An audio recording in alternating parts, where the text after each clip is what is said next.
Hey, what's up guys? Today's video, I'm going to show you how you can view your Gmail or Google password in your mobile.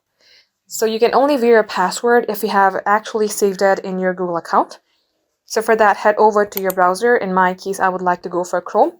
But if you think you have saved your password in, let's say, Brave or any other browser, you may go ahead and open that as well. Now here, you're going to have to tap onto your initial and make sure this is the same initial account or Google account where you have actually saved your password. So tap onto your initial, then tap on manage your Google account once you tap on your initial.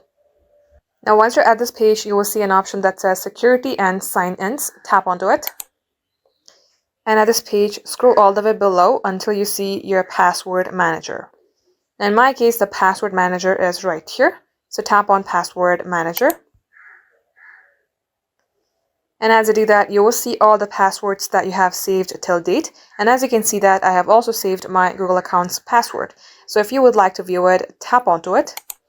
It will require you to enter your PIN first. And once you have entered your PIN, you will be able to view it. This is how it's done, guys. Thank you for watching.